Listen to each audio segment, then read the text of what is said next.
Welcome to the I-29 Moo U Dairy Podcast. I-29 Moo University is a consortium of land-grant universities in Minnesota, Iowa, South Dakota, and Nebraska. This podcast covers timely news, information, and research for today's dairy industry.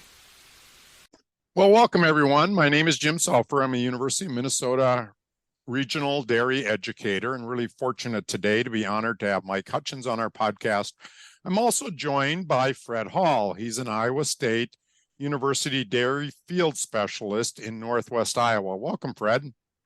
Thank you, Jim. We always enjoy the visits. We get to talk and visit with some really world leaders. And today we've got Mike with us. So I'm excited to be a part of that. Yeah, this is fun. I've known Mike for many, many years. And I think it's, for many of you that know Mike, probably know he's recently retired. But I think today we're going to talk a little bit about just Mike growing up. Many people know him as a professional and a speaker and an excellent speaker and a good researcher. But maybe it's a little bit nice to know where he came from and a little bit of his background on how he ended up the way he is. So welcome, Mike. Well, thank you very much. It's my pleasure and honor to be on your podcast here today. And hopefully we'll share some ideas that will be of interest to people that may want to listen to it, folks. Okay, Mike. So can you tell us a little bit about your background, where you grew up, a little bit about your experience? So we were all young once upon a time. So we want to learn about when you were young, Mike. Well, thanks very much, Jim. Basically, I grew up on a 70 cow. They were great Holstein cows over near Green Bay, Wisconsin. So we are still a big Packer fan, even though they're not having a good year, nor is the Bears. But that's beside the point. And grew up there with great cattle and showed at the county fair. And of course, as many times in 4-H, you buy your first registered calf. That didn't work out so well. So then I decided to start showing our great cattle at the county fair. So anyway, I spent basically 19 years on a dairy farm in Wisconsin. At that time, back in the 60s, 70 cows were really a pretty good sized farm as far as that goes. Milking cows, no pipeline. We got to carry all the milk. I can remember cans, but I never was big enough to lift the cans out of the coolers to put them on the milk truck. But we had the milk truck guy, he could pick up one can in each hand. That's a pretty good lift and set them on the truck as far as that goes. Anyway, I had a chance to be in 4-H and FFA and all those important things when you're on a farm with your parents and my sister. And that was kind of where the dairy interest really started as far as that goes. So, Mike, was that a hard decision to go into dairy, or what was kind of your experience then in going? I assume you went to college. What was that kind of route that took you there? Well, it's interesting. I started my first year at an extension center, which is right near home, because then I could still work on the farm at nights and on weekends as far as that goes. And then I went down to Madison. It was good, and actually started to major in extension and VOAG, because I had a great VOAG teacher, Greg Beekler, and a great county agent there, Jerry App. Some of you will recognize that name. And I thought, gee, these are pretty cool people. So I went there to study that. And then sure enough, the first year I was down there, my advisor decided to go to The Ohio State, and I had to get a part-time job to count white blood cells in the basement of Dairy Science Lab. I think counting white blood cells is a cut above hoeing soybeans, but not much. Looking at a microscope, counting white blood cells. And there I met all these grad students and said, hey, that's pretty cool, and if you can keep your grades up in college, you can then go to graduate school. So that's how I kind of got started in graduate school, is at the University of Wisconsin. So tell us, who were some of the old profs and the guys who were there while you were getting started? Yeah, well, actually, Dr. Neil Jorgensen was there. He spent a small time in South Dakota. So if there's any South Dakota people, they'll remember his name as far as that goes. Dr. L.H. Schultz was my advisor, just a great guy as far as that goes. And Fred, I had a chance to be on the University of Wisconsin dairy judging team. And Dr. Dave Dixon was my coach. And he's kind of the coach of fame at the University of Wisconsin. Yep. He has a number of scholarships and programs named after him after he passed away, unfortunately. But those are really mentors as far as that goes. And then when I was at the University of Wisconsin, I joined Alpha Gamma Rho. That's a national ag fraternity. And that was huge. a number of factors there. First of all, I met Ron Schuler, who was a captain in the Army Reserve. And in those days, we were all had draft numbers, and mine was 33 in Brown County, Wisconsin. So I knew I was going to be drafted. So I joined the reserves and spent 6 years in the Army Reserve. And that was an eye-opening experience too. I don't think you only have to do it once, but it was pretty cool as far as that goes. I also was a house fellow for a year at the University of Wisconsin after I graduated with my bachelor's degree. And that's where I met my wife, of all things. So Alpha Gamma Rho continues yet today to be an important part of my life, with a lot of good fraternity brothers I met at that point. Mike, when you were in the reserves, did you actually have to go, and did you leave college, or was that as a part of your college experience? No, actually, after I graduated, I joined it when I was working on my master's degree, and then got to go to Fort Ord. Now, Fort Ord, California, that one has been retired as well, and they have a health issue out at that place too, but I was long gone before it became a health issue out there in California. Right after, in my second year in graduate school, in my master's, I actually went to active duty for 6 months over at Fort Ord, then came back and fulfilled that. The good news back then, we had a huge active Army at that point. So in the reserves, we were not called up. I was in the infantry as a drill sergeant person. And that's the good news. The really good news is that I was the only person that could type 40 words a minute. So I became the Radar O'Reilly of our company. And so I got to basically do two important things. They both started with P. One was called promotion, and one was the payroll. So nobody messed with me. After the captain, I was the next guy in line that could control important things. So I feel that. In fact, I spent about 2 years in the reserve up in Minnesota when I went to the University of Minnesota to to join their faculty as far as that goes. I picture the Sergeant Carter on Gomer Pyle as a drill sergeant, just yelling at people. And I just can't picture you doing that. I couldn't either. You're going to know the truth, and amazing. Our summer camp was always at Fort Leonard Wood, Missouri. Now, let me tell you, if you've never been to Fort Leonard Wood, Missouri, you're in for a real treat, because you look in the sky in June and July and say, it could rain. And sure enough, about half an hour later, we get a good half-inch of rain. And of course, it was 95 degrees and 90% humidity. But unfortunately, I was stuck in an air-conditioned office typing my heart out.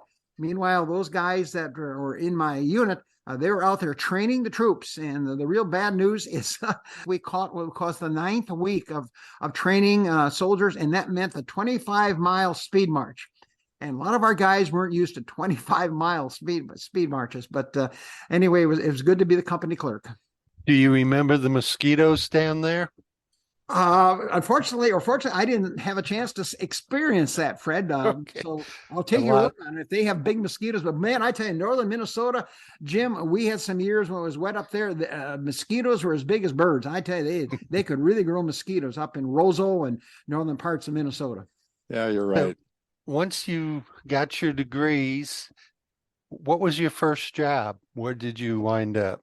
Yeah, I was very lucky. My mother almost died because there was only 2 jobs available at that time, the University of Kentucky and then the University of Minnesota. But actually, the University of Minnesota had filled their position, and the person who took it decided to stay with the private company he was with, and so they reopened it.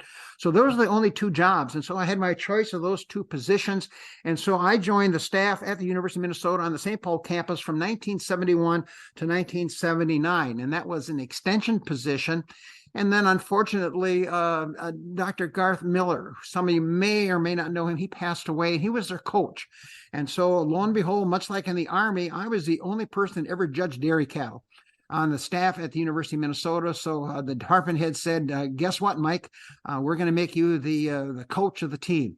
And that was an eye-opening experience. I did that for 5 years, and we had some tremendous students at the University of Minnesota, and we finally won the national contest. We also won the regional contest at Madison. We had good success doing it, although we had some tremendously talented young people who are now very active in the dairy industry.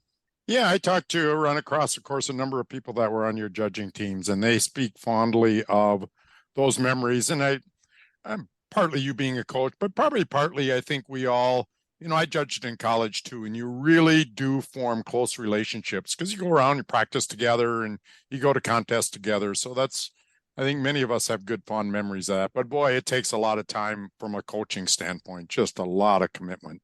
Yeah, and then Minnesota had built a really power program here. So literally for 6 weeks, literally you did no extension work. You were on the road with these young people.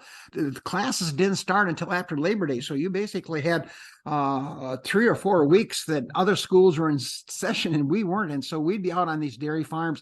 And that was another plus, Jim, was visiting all these dairy farms in Wisconsin and Minnesota, and actually meeting these dairy farmers, seeing their cattle and interacting with them. And that was another important part, not only for the students, but even for myself. Yeah, so you were at Minnesota, and how many extension state staff were there at Minnesota? Because I was in graduate school a number of years ago, and there were just, compared to what we have now, I don't think people realize how big some of these universities, these major dairy states, their state extension staff was.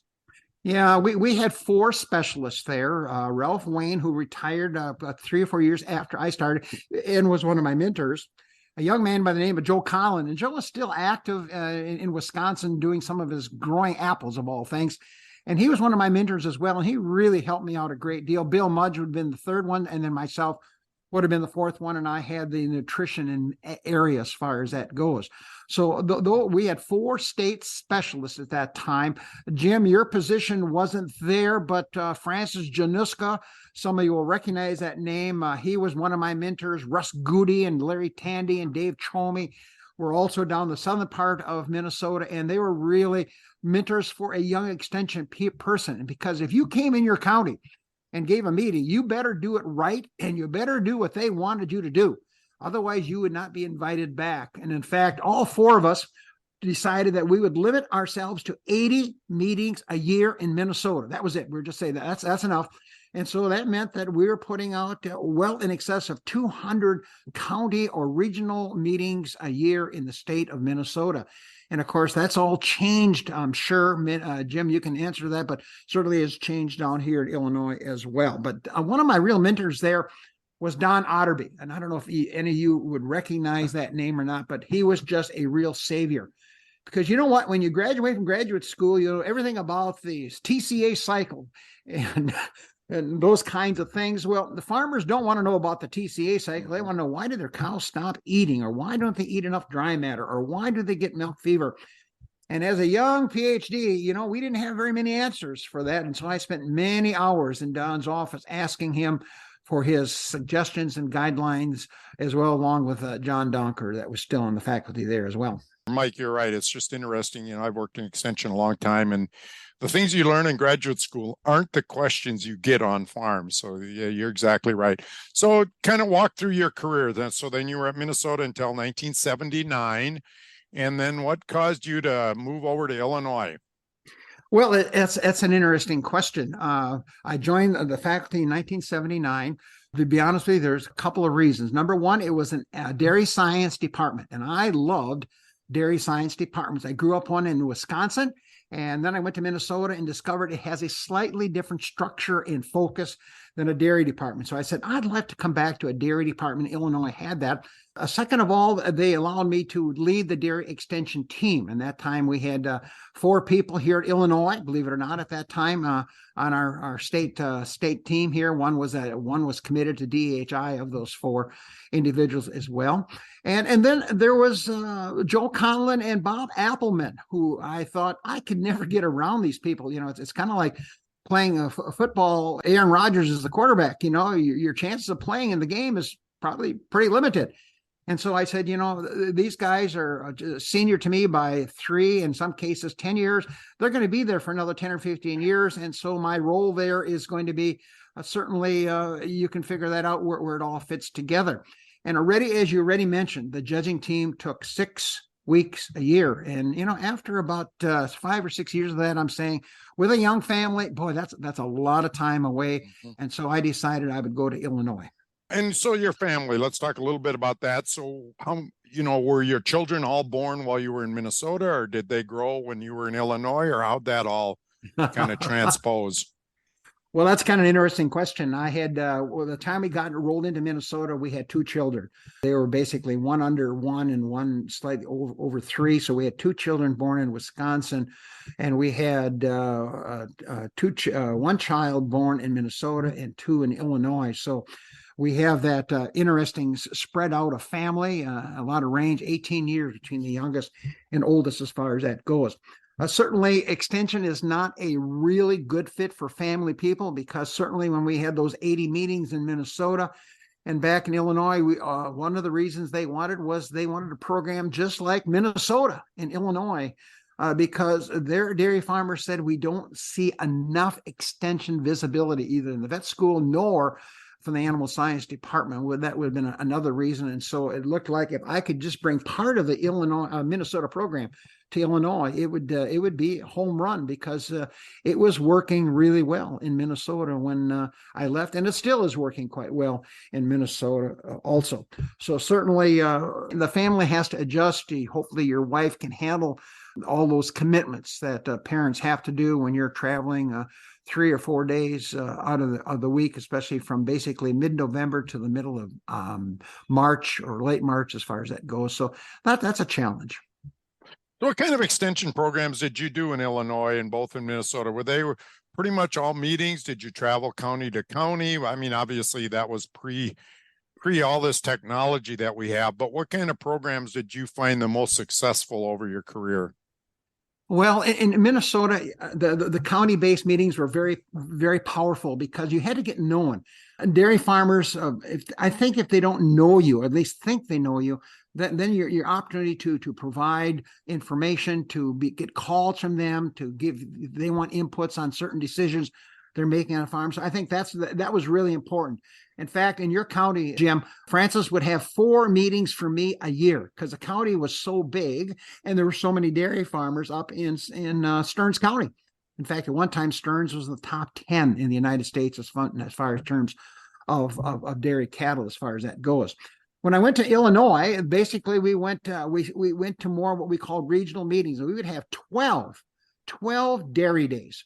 And that would take up pretty much the month of January, holding about 3 or 4 a week. We would spread them out a little bit, because if we got a big blizzard or snowstorm, well, that would shut you down, and then you'd have to try to reschedule. And trust me, we never had good luck rescheduling meetings once we got out of the sync of the programs as far as that goes. So those area meetings were quite successful. We used our staff at that time. We would use Dave Fisher. Some of you recognize that name. Stan Smith, unfortunately, passed away. We'd use some of our faculty like Don Otterby, and Charlie Young would also be parts of some of those dairy days as well. And we developed a book that would contain about half of the talks. The other half was all the new research that our dairy faculty would give to us. And the goal was, you have to write it so a dairy farmer would find some value in it. So we'd have take-home messages, and in other words, we'd had some very, here in Illinois, some very high-tech microbiologists, Marv Bryant, for example, and yet he could take his data and write it down to a point that a farmer says, yep, he's getting information that we can really use out there on the dairy farm.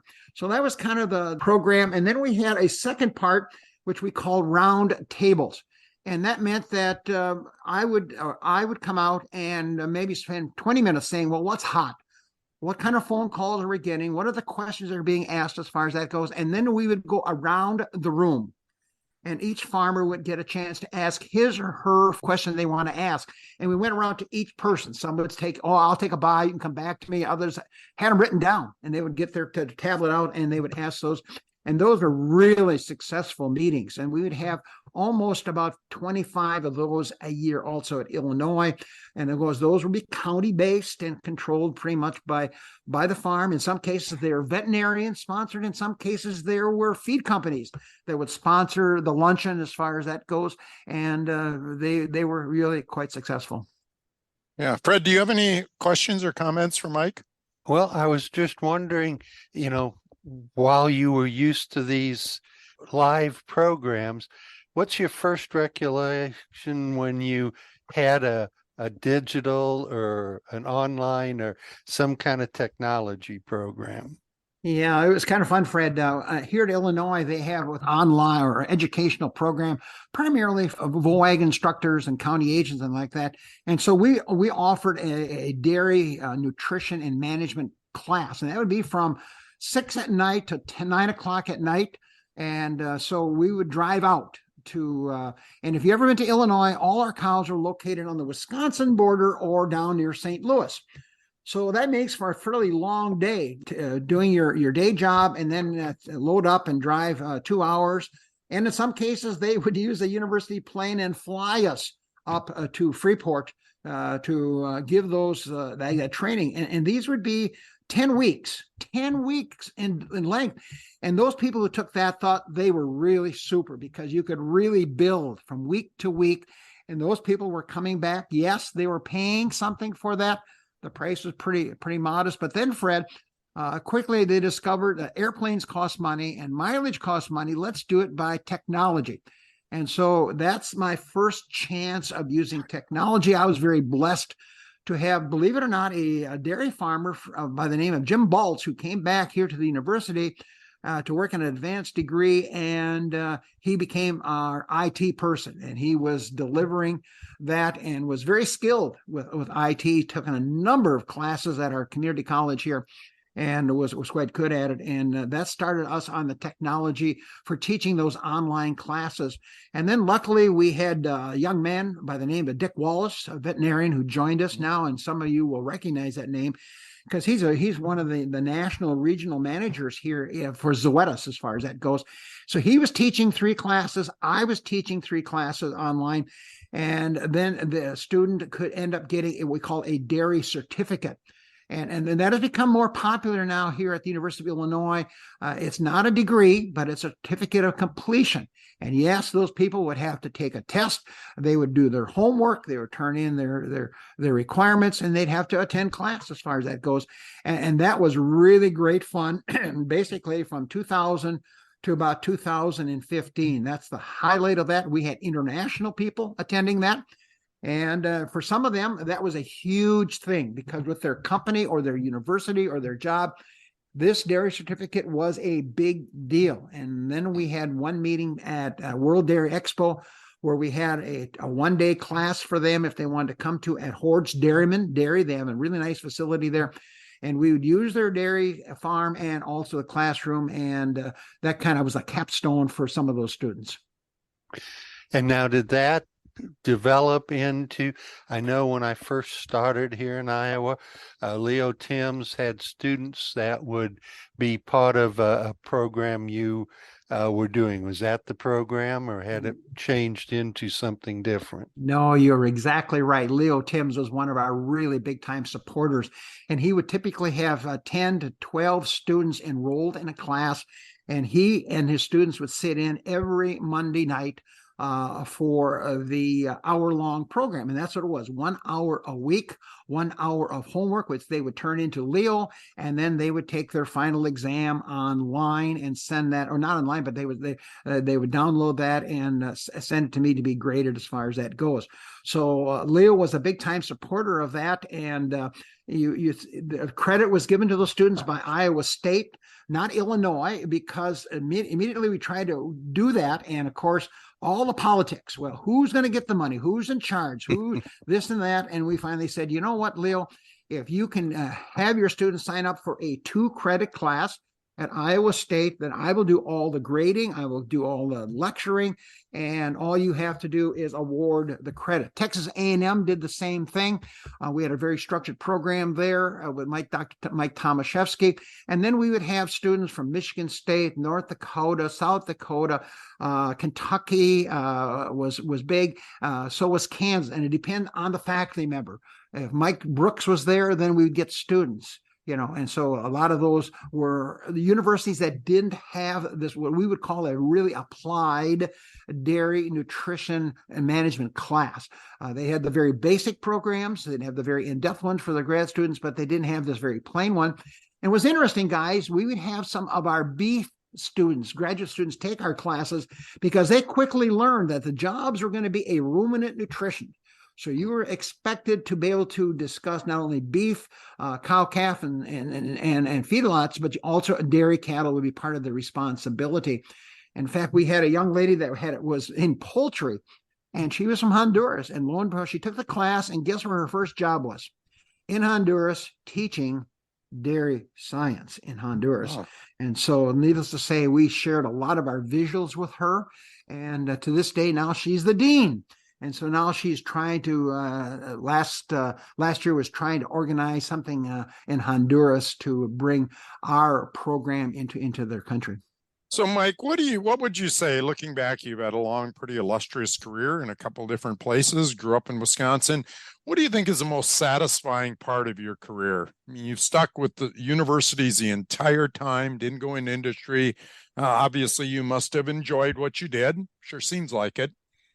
Can you pick out some either highlights, or what do you think is the most satisfying thing you ever did? Wow, that's a really neat question to raise.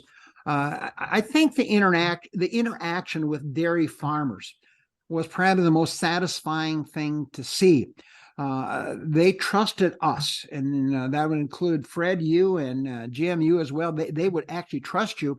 And the most satisfying thing is to make a suggestion, recommendation, or guideline, and lo and behold, it would happen. It worked out. It happened like we thought it should based on the research we had to get the job done. So I really enjoyed extension. And to this day, I still do some extension work, a little different format, of course, but certainly really enjoy that aspect of it as well.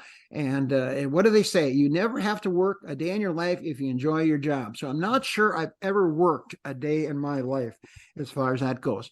So, and I found the university framework really enjoyable. First, it's very stable. So there were some times at Minnesota when I was the only assistant professor and there were big budget cuts. And I would go to my department head and say, am I in trouble? And he said, nope, you will not be left go. So there was some reassuring. Some of my other people worked in agribusiness, and guess what? They may have their job restructured or basically gone. So a great deal of stability at the university. And then every week here at Illinois, somebody comes in to give a lecture. And so a great way to stay current. And I had a chance to sit on some graduate committees, and that's always fun to see the newest research and how these students pull it together. So certainly the land-grant colleges historically has been a good fit for me as well. And then finally, the opportunity to work with Hordes Dairymen. And I just want to say that it really was my key to a lot of opportunities. And so we were just working with Steve Larson. He was a graduate student when I was a graduate student at Wisconsin, and then he became an editor. And so I had a chance to write with him. And as a result, a lot of their magazines go internationally. So that gave me a chance to be exposed internationally. My wife counted it up. I think we've been to 19 different countries in every Canadian province. Those are good times as well. And then started when I retired, Steve Larson retired, and we both said, you know, this webinar thing is kind of interesting. So in 2011, we launched our first Hordes Dairyman webinar. And this starts the 12th, or this ends the 11th year, continues here. Steve is retired. I am moved out of some of the advisory part of that as well. But those have been all fun experiences as well. So as you've used the word retired. So tell me, what takes Mike Hutjens out of bed every morning? Well, you young bucks there, just think you don't have to get up at 7 o'clock in the morning. I discovered, you know what, if you get up at 8 o'clock, you can listen to the national news and find out who did what and where and stuff like that, and have a cup of coffee and your grapefruit and go from there. And then I've been lucky. I still have a chance to write 3 or 4 columns a year for Hordes Dairyman. I have been writing a couple columns a year for Progressive Dairyman as well. We also, believe it or not, about 4 years ago, 3 years ago, my department head said, you know, Mike, we aren't making enough money on those classes you make. All you're doing is covering costs. We're going to no longer support Jim Baltz or the class structure. And so I said, well, he made that decision. And it is what it is. We try to get this located in the 4-state group, the tri-state group. We went to Penn State to look at it. Progressive Dairymen of Wisconsin looked at it, and yet nobody wanted to take that risk or that opportunity as far as that goes. But 6 months after retirement, here comes Santa Fe Institute from Brazil and said, you know what? We would like to develop an applied dairy feeding program. And would you be interested? And so, Fred, guess what? Every morning there's time, or every afternoon. And I would challenge you, when both of you decide to retire, to decide what you're going to do with your time. I mean, you can watch the Oprah Winfrey Show only so long, or CNN. And so we developed a 52-week class. All new material is all recorded. It's all translated into Portuguese from English. And basically, they launched that class about after we had the first third of the modules recorded. And that meant every week, Fred, we had to record we had to stay ahead of the students. We had to stay ahead of the students with the recording and editing as far as that goes. The good news now is, of course, it's all done in English. It's not been translated to Portuguese, and I was surprised. The first year they offered the class, they had over 700 people in Brazil and other Portuguese-speaking areas in the world taking that class. So they were really excited. They have now translated the new NRC into Portuguese. We got them in touch with those folks. They've taken our Hordes Dairyman Feeding Guide, translated that into Portuguese as far as that goes. But the other interesting thing, Fred, is because it's in English, it's now been also translated into Spanish. It's being translated as we speak into Italian, and they're hoping to eventually go to, you know what country? Yeah, China. They would like to go to China with it as well, because that's a huge marketplace for dairy. And I don't think China will ever be self-sufficient on dairy, but they are also expanding their dairy industry. And of course, they've got lots of dollars to get the job done. And then there's a colleague that came to the university. One of the universities speaks English in Iran, and guess what he's doing? He's translating it into Iranian or into that language as well. So, Fred, that's a long answer. You won't ask another question, but that's what keeps me pretty busy. Those areas. I'm all done international traveling. I'm too old, and this COVID thing is a huge risk. The last thing I need to be is stuck in Brazil for 2 months, not be able to pass a COVID test, and so we're not doing that anymore. That must be really exciting. I mean, to look back, like, this is sort of the end of your career, but it's kind of nice to see that you were involved with something that's just been translated into multiple languages. And, it's fun. And of course, you're kind of known wherever I travel, when I've traveled internationally. If I mention, I know you, it seems like they have this special bond with you in many different countries around the world. So obviously you had mentioned you've traveled so much. So with that, I'd really like to thank all the listeners for joining us on this I-29 Moo University Dairy Podcast. I hope you really enjoyed it. Make sure, again, this will be posted, and make sure that you check the episode notes. There may be some links to additional resources. And then, of course, we have information from our sponsors. So any last comments, Fred or Mike? Nope. It's been a pleasure. It's been an honor. Thanks very much for the opportunity, and have a great day. Thanks. We'd like to thank our 2022-23 annual I-29 sponsors, Iowa Corn Growers Association and T-Lay Dairy Video Sales. Learn more about Iowa Corn Growers Association at iowacorn.org. Learn more about T-Lay Dairy Video Sales at tlaydairyvideosales.com. I-29 Moo U is an equal opportunity provider. For the full non-discrimination statement or accommodation inquiries, go to extension.iastate.edu/diversity/EXT.